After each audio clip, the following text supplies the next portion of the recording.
Hey, everybody. Thanks for joining us. We're really pleased to have you with us today. I'm Lori Meadows. I am board chair for Kentuckians for the Arts, and I'm joined today by Teresa. Want to introduce yourself? Hi, I'm Teresa Day. I'm the vice chair of Kentuckians for the Arts. So we're excited to have you join us to help prepare for Kentuckians, excuse me, Kentucky Arts Day on Thursday, February 10th.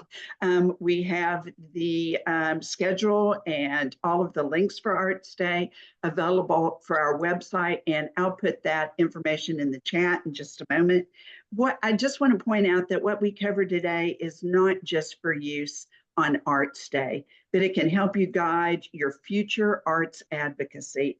And you'll be hearing a lot more about this both on Arts Day at our 11:30 session and through the coming year. I know that a lot of you on the call are KFTA members, and we'd love to have more of you become members. I'll put a link in the chat also that will take you directly to the membership section of KFTA's website. If you have questions, please put them in the chat as we go through the call, and we'll try to cover them all at the end of our session. So we're really pleased today to be joined by Mandy Marlar with Baldwin Consulting. KFTA contracted with Baldwin Consulting, so Bart Baldwin and Mandy Marlar, in December, and they're going to be helping us throughout the year and the 2026 session really to advocate for the arts in Kentucky. So I'm going to turn things over now to Mandy to talk about the current session. Mandy.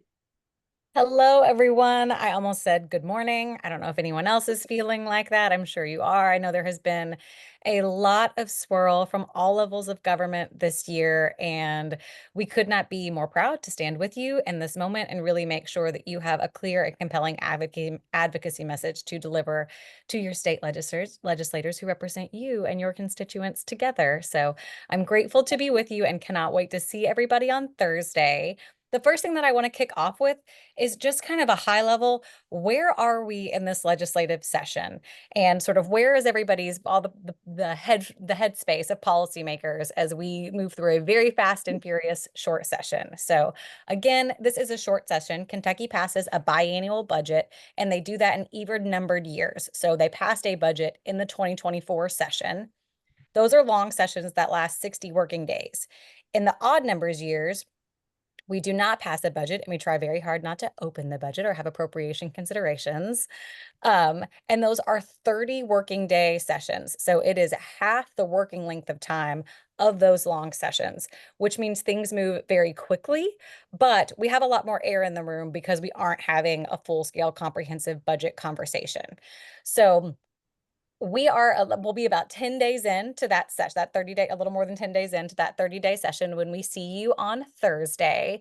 So bills are starting to be heard in committees. They're starting to have just a very few bills ready for floor votes so that they can head over to the other chambers, and still having some really thoughtful conversations in committees that aren't necessarily related to a specific piece of legislation.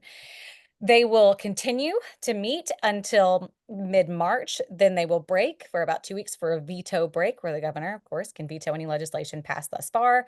Then they come back at the very end of March for 2 more days before they adjourn sine die, which means without plan to reconvene. So that's kind of the timeline that we're looking at. It's a great time to talk with your legislators. One of the most important things that I want to highlight about a short session is it is critical for relationship building. I know we have a lot of folks who really come in and bring their full spirit and passion during the budget session. But if that's the time that you're trying to build a relationship with a legislator, if that's the first time that you're floating an ask, we are really way too late in the game. A short session is a great time to lay the groundwork and pave the road for the issues that we want to make sure are on people's squarely on their radar as they're thinking through this coming summer about what they're going to spend their time and energy on during the budget session. So the great thing about this is, and we'll talk a little bit about it a little further in our call today about what to expect in your meetings with legislators and the best way to navigate those. But it's key to keep in mind that what we want to make sure to position you as a resource and as a relationship that people already have, and that they've already got some context for what the arts are, why they're valuable in their community, and what specifically they can do to support them in their role as a legislator. And we want them thinking about that all the way through the short session. So one of the things that we always, our hearts just ache a little bit when we hear people say like, oh, it's a short session, like I'll do the advocacy day next year. And I'm like, no, this is the moment where we need you. This is the moment where we have to be mobilized. This is the moment where we show up and actually have a lot of time to educate on our larger issue and the importance of it than just narrowing down to a single budget ask. So I say all that to say, we'll talk a little bit more again later in the call about exactly how to talk with your legislators during a short session and how we start to frame some of this up. But your presence is truly important and deeply valued on Thursday. To talk a little bit more about the specific issues that we're going to want to hit, I'm going to turn it back over to Lori and Teresa.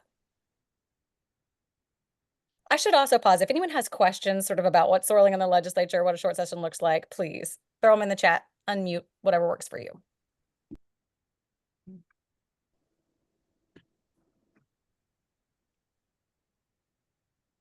Okay, Lori, do you want me to get going started? Okay, well, thanks, Mandy, and thanks everyone for being here. As Mandy mentioned, this is not a budget session. Last year, 2024, we focused on asking for increased funding for the Kentucky Arts Council and for the arts. An opportunity for them to do that in the budget isn't until 2026. So why is it so critical to come this year? As Mandy said, if we wait until next year or even until next fall, it's really too late. Those decisions will have been made. You know, it used to be the governor started the budget process. Now the House does their own budget, the legislature does their own budget, and it's largely independent of what is in the governor's budget. There's maybe some negotiation back and forth, but they're going to have their own priorities set, and they're going to be thinking about it through the summer and into the fall. So that's one big reason. Another reason is we just had an election, so we have some new legislators in Frankfurt. You may have a new legislator in your district. These people may or may not know about the arts in Kentucky. They may not know what the Kentucky Arts Council does, or even that there is a Kentucky Arts Council, and they possibly don't have any idea how the Arts Council supports arts in your community and in their district. So it's really important to introduce these new legislators to the arts and the importance of the arts and how it makes a difference in their community, your community, to their constituents. There are also some folks in new leadership positions. And this is another sort of important distinction. You know, the budget is a huge document, hundreds of pages, and some people weigh in a lot more on what goes into the budget than other legislators. So when talking to your legislators, I think you want to try to get to know them a little bit, maybe look up in advance what committees are they on. If they're on the Appropriations Committee, that's a really important committee for them to be on. If they're on tourism, if you're interested in arts education, are they on the Education Committee?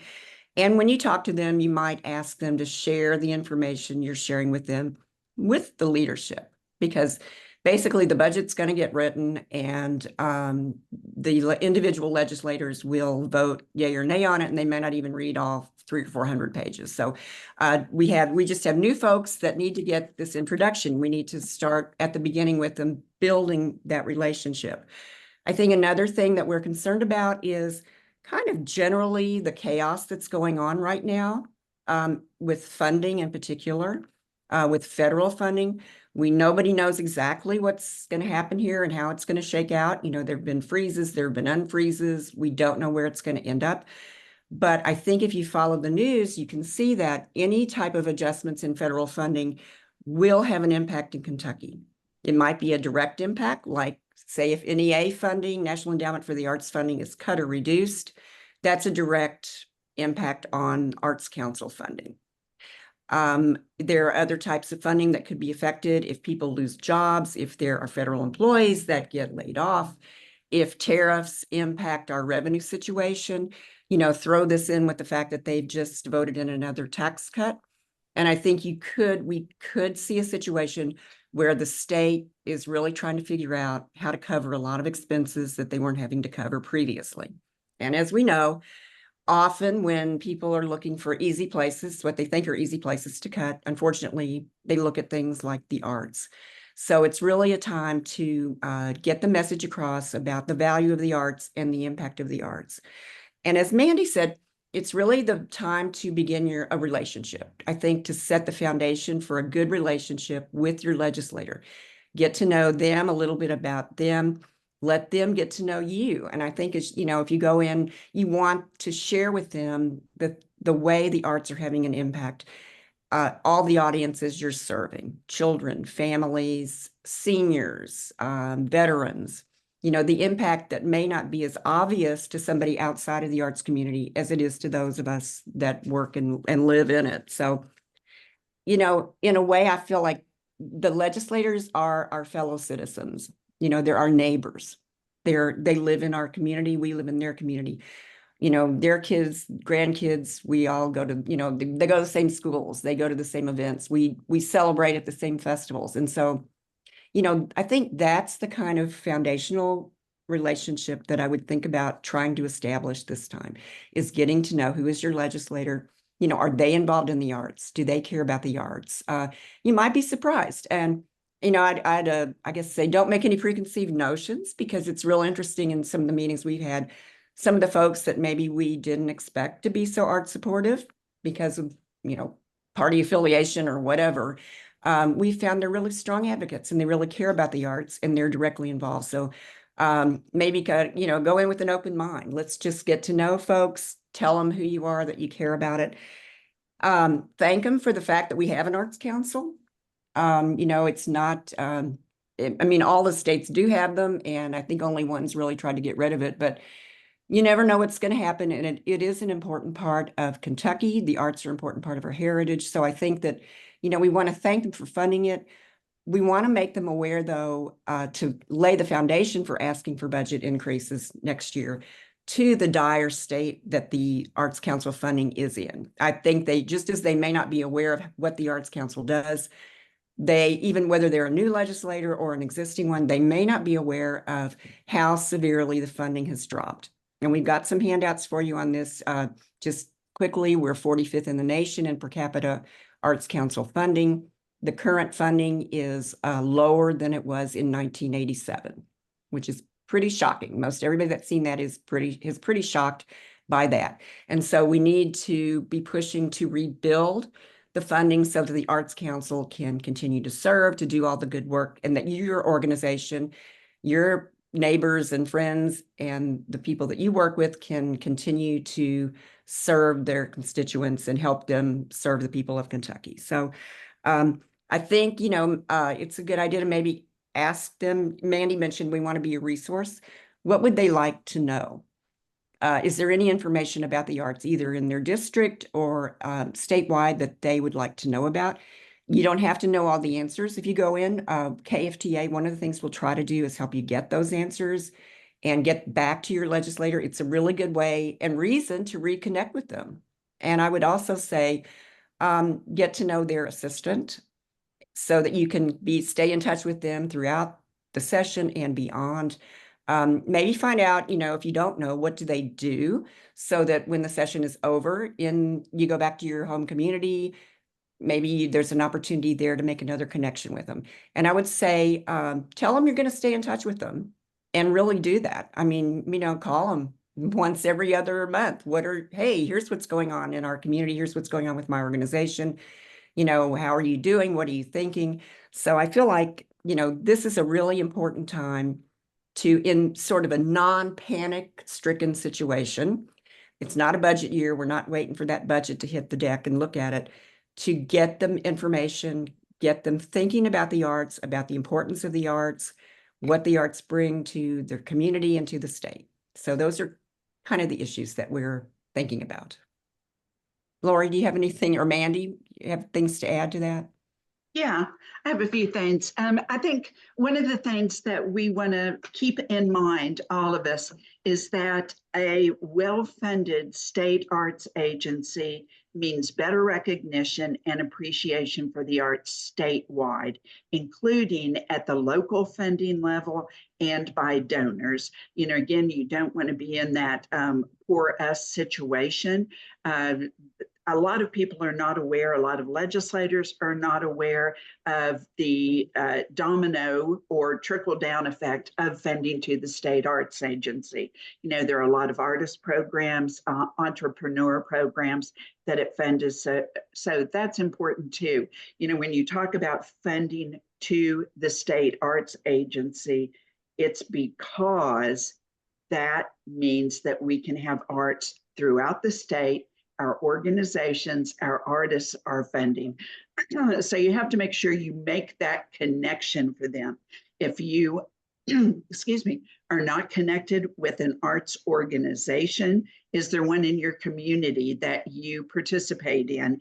And talk about how much you appreciate that, having the opportunity to be able to do that because it is funded in part by the Kentucky Arts Council. Are you an artist that participates in perhaps Kentucky Crafted or the Performing Arts Directory? Some of the publicity, some of the marketing, and some of the programs are available because that funding goes to the Kentucky Arts Council. Again, it's not just funding for the agency, it is funding so the people of Kentucky can have access to and participate in the arts. And that's really important. So to talk, Teresa mentioned this, but a few things that are going on right now that could well have an effect, not just on Arts Council funding, but funding for the arts in other ways. If you've been following the news, you've seen that there were significant changes made to National Endowment for the Arts funding last week. And this definitely affects Kentucky organizations that would apply for that funding right now. The Challenge America grant has been in effect for probably 20 years, and that grant program has been open to people throughout the country to be able to apply for programs that benefit underserved communities. For fiscal year 26, at least, that program is gone. It is no longer in place. We'll have to wait and see what happens in the future. We also know that regular project grants for for organizations to apply to are now limited to programs that support and promote the signing of the Declaration of Independence for fiscal year 26. So some of the funding that's been coming to the state federally is no longer going to be available, which means basically it's going to affect things on the state level. You know, and there just won't be as much funding there. Again, if we see federal funding through social service programs that benefit Kentucky, if they're possibly cut or they're on hiatus, that's going to mean that the state will have to adjust state funds to help cover what's lost in federal dollars. And those funds are going to have to come from somewhere. And so it's really important for us to carry the message that the arts are, again, not just for the Arts Council, but we want to make sure that people know that the arts benefit our families, our communities, education, and that we are able to do that in a statewide manner through funding from the Kentucky Arts Council. And, you know, if you have any questions about that, certainly let us know. We'll help you with everything that we can. A few more things we'll mention at the end, but I want to turn things back over to Mandy now to talk about your visits with your legislators. Yes, so I'm going to go over both. It's like some logistics of how we make this day happen, and then kind of what a guide for your conversations with our policymakers looks like. So if this is your first Arts Day, will you like raise a virtual hand or just let us know in the chat, trying to get, okay, great. So we've got some people who are here for the first time again. Cannot thank you enough. Cannot tell you how important it is. Yay, first timers. So this might be old hat for some of you. And if it is, please link arms with your rookie buddies as we're going through the day. But if you are meeting with a member of the House of Representatives, those meetings are either on the 3rd or 4th floor of the annex, and you'll go into a lobby with the reception desk where you'll want to fill out a card and you can follow all the prompts, but you'll just say who you are, who you're meeting with, what time your appointment is, and they will call back to that person's office and then come up and get you when they're ready to have you come back. So that's kind of how that process will work. If you are meeting with a senator, you'll go straight to their room number. So you'll walk into the 2nd floor. There is a small lobby, but there's no reception desk. You'll just go straight to that office number and talk directly with that senator's legislative aide, who can make sure that you go back when that senator is ready for you. So that's kind of how the process will work. If you see me running around, or Teresa or Lori, grab us. We're happy to help you just kind of walk through that. Once you do it once, you'll be able to do it forever. Once you actually get back and you're meeting with your legislator, it's great to just make sure you call them by their title and then last name. So Representative Heverin, Senator Carroll, whatever the case may be, unless they have you call them something else, in which case, please do that. When you sit down, you'll want to introduce yourselves. If they are new to you, just say, you might have a couple folks with you or just you. Just say, is it helpful to you if we do a quick round of introductions, and then go ahead and have that happen? And then I think it's great to start with a question back to them. These are folks who are used to talking about what they are passionate about, what their interests are, and they love the chance to be able to share that with their constituents, who are you in this case. So you can just start with something like, are you tied to the arts in our community in any way? Or is there a specific art that you're really passionate about or that interests you? Just to kind of get them talking. They may already be familiar with your organization in ways you might not even know. They may have a child who's participating in something. But either way, this is great intel. I should say the 2 most important goals for this meeting are to establish a relationship and become a resource, and to gain insight to what this legislator knows and feels about the arts. There is nothing that is more valuable to our advocacy efforts than coming away from these meetings really understanding where various legislators are in their connection to the arts. Because if we are going to have a strong budget ask in 2026, and we need to build some really strong key champions, and we're recruiting and scouting for them now, and know if there are any concerns that we want to make sure that we are addressing immediately. And the way we know those 2 things are through conversations like those that you're going to have on Thursday. So open it up, try to get a sense of what they know about the arts, or even just what their conception of the arts is. Do they think that the arts is the orchestra and that's it? And they don't know about how, deeply rich the arts are, and it's understanding our cultural heritage and the many various ways that they can look, from textiles to music to theater to all the pieces. It's great to kind of get a sense of that.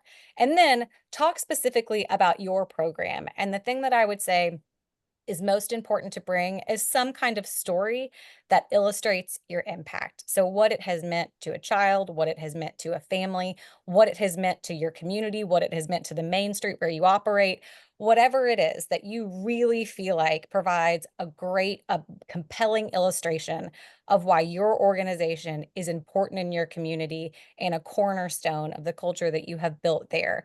Bring that to the table, because legislators will reference stats, and they're going to have some great ones on the leave behinds that KFTA is going to provide for you to hand to them. But what they will remember and what shapes hearts and minds are stories.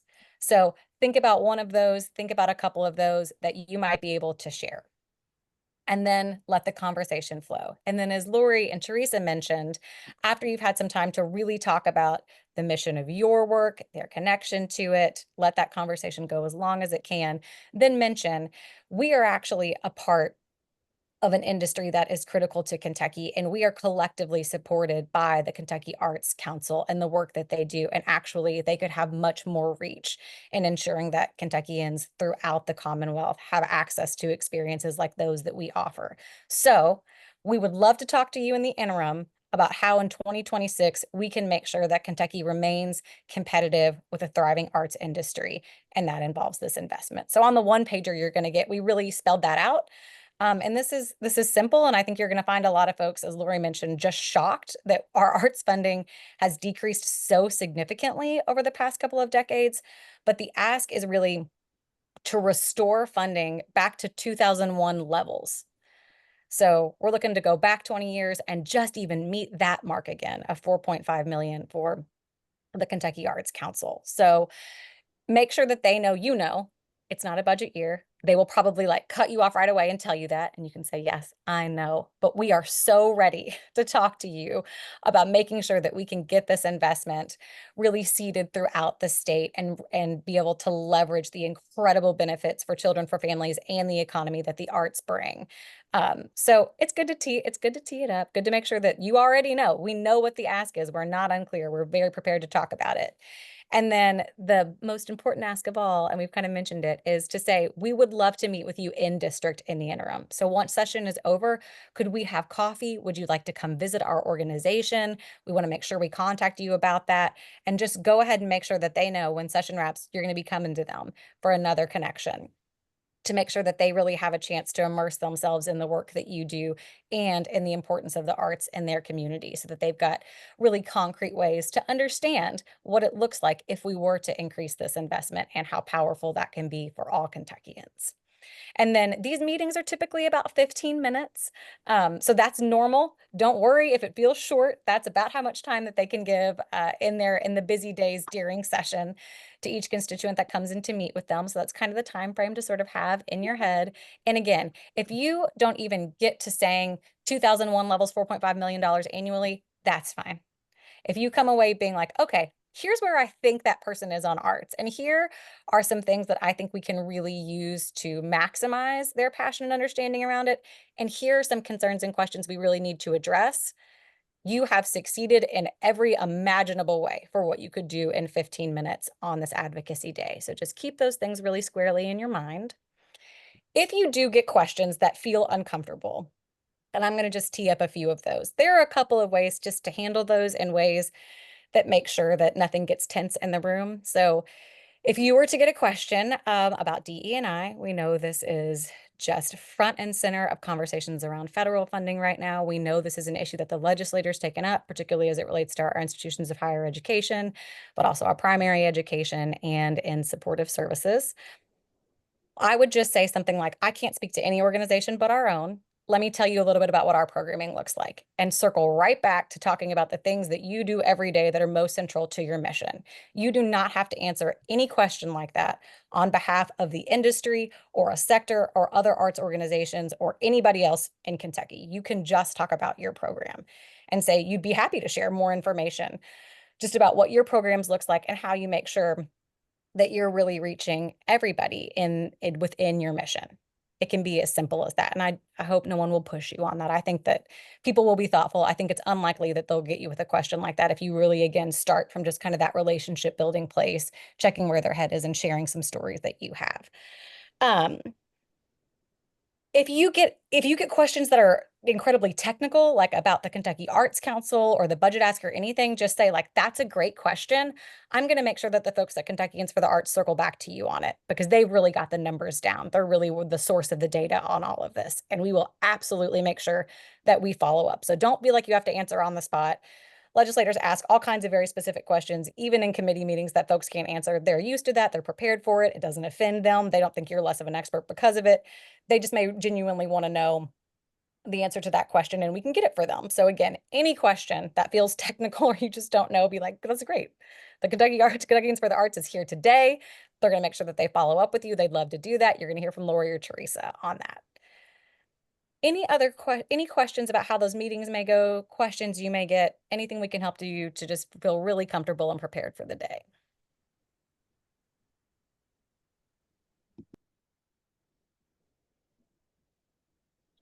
See, we've got a chat. Okay. All right. If you do have questions, a couple of other things I'm going to mention. If you haven't made an appointment with your legislator, it's still possible that you're able to do so. Just, call over there, and the information that we've made available tells you exactly how to go about doing that. We do ask that you fill out the legislative appointment form. I just put that link in the chat.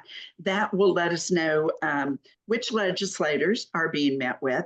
And it also lets us know that you're going to be there on Arts Day, and we'll have your name tag and your materials available for you at the registration area. So that would be great. And that registration area is in the Capitol Annex cafeteria. That's the building behind the Capitol in the cafeteria, which is on the ground level. Also, if you didn't sign up for this call, please put your email in the chat so we'll make sure you receive the materials that we've been talking about. In addition to having the handouts and the talking points at the registration table, we can also send you those links virtually. So when something about inviting the legislators to visit your organization, it would be great if you invite them not just to a performance or an exhibit when there will be a lot of people there, and maybe you won't have a chance to chat, but have them come by. Mandy said a cup of coffee, have them come to your place if possible, so you can show them and talk to them about what goes on to make those performances, to make those exhibits possible. Lots of times they may only come in for a special event. So show them some of that work behind the scenes and everything that goes into making it happen. If you are an artist, invite them to a performance, an exhibit. If you're a Kentucky crafted artist, invite them to the market, which is coming up. That would be a great way to show them your part as an entrepreneur in the creative industry. And be sure to invite them to attend the reception on the mezzanine at 1 o'clock on Arts Day. And if you can't get a meeting with them on Arts Day, if you're not able to actually get a meeting, ask them if they would just stop by the reception and say hi to you. Might give you an opportunity to snap a photo. And lots of times they will like to get those photos if you send it back to them, or they might have somebody take it, and then you can give them the handouts. So that would be great. Let me see. Oh, bad weather. Okay, somebody has asked about that. We will let you know on Facebook and our website, and we will send emails to those who have registered that they have meetings with their legislators. That way, I do not anticipate that it will be canceled on Thursday. I know we've got really bad weather coming in tomorrow, but Thursday we've got rain and 50 degrees on Thursday. So I do not anticipate that we will be canceled. And something that I always like to say is send them a thank you letter later. You know, I like to do written notes. I think that's really, really important because they don't get as many of those. So, but if you, for some reason, can't do that, you know, send them an email, but a written note, you can get their office address from the Legislative Research Commission's website. All of the addresses are on their individual pages. And I just think it's a really nice touch to be able to do that. And the other thing that I'd mention is we'll be back in touch following Arts Day and ask you to share your takeaways from your meetings with your legislators. And I think we've got a couple of, maybe a question or two here. We covered if the weather. And I guess, does anybody else have questions? Lori, I wanted to add a couple things. Uh-huh. Just to clarify on a couple of points, you do have to have an appointment. Signing into our appointment form is not making an appointment with your legislator. That's just letting us know that you've made an appointment or you're trying to get one. I think Mandy put this in the chat, but since the weather is looking a little iffy, they may have some openings. So if you haven't yet called to make an appointment, go ahead and try to call and see if you can get an appointment. Now, if you can't get an appointment to get in, you can still drop by their office and drop off some information with their assistant.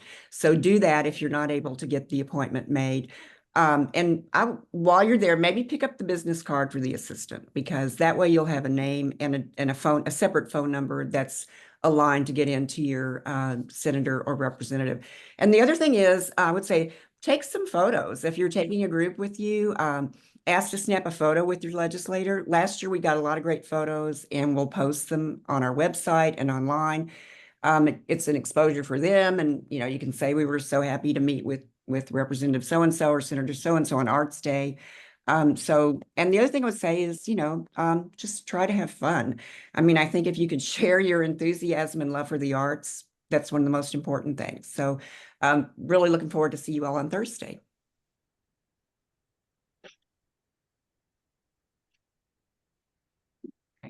Okay. Well, if there aren't any more questions, I just want to say thank you so much to Mandy. We really appreciate the information and the support that we are receiving right now from Baldwin Consulting, and that will continue on, and you all will be the beneficiaries of that information and support as well. So thanks everybody very much. We have a question about parking. Okay, okay. So probably you're going to park in the garage. This is a multi-level parking structure that's next to the Capitol building and the annex. There are some parking lot spaces which you may or may not be able to get. Depends how early you come, but they're kind of limited. But anyway, you'll go into the garage. There's an elevator that will bring you up to sort of ground level, and you'll have to go in the front door of the annex, and you'll need a photo ID to get in, because they'll ask you to sign in and take a look at your photo ID, run through the metal detector, that type of thing. Another thing about after the reception at 2, the reception is from 1 to 2. 2 o'clock is when the sessions begin in the House of Representatives and the Senate. And they are going to introduce some resolutions, noting that it's Kentucky Arts Day, which is great. So if you can stay a little bit longer, maybe come up and sit in the gallery and applaud when that is done. And also they're going to introduce our young performers from the Louisville Academy of Music. So it'd be nice if you can stay for a few minutes. Now, the gallery for the House is first come, first serve. There's sort of 2 gallery areas with limited seating. I'm not sure how many, but it's first come, first serve. You have to go and get passes for the Senate. And there's a sign posted on the mezzanine floor that tells you what room that is. Do you recall what suite that is, Lori? I can't recall off the top of my head, but I think it's either 118 or 138. I think we will try to have some of those. So they've not been open any time I've gone by so far. So we will try to have some of them. okay. Okay. Thank you all very much. And we look forward to seeing everybody on Thursday. Again, Mandy, thank you. Have a great day. Bye-bye. Thank you.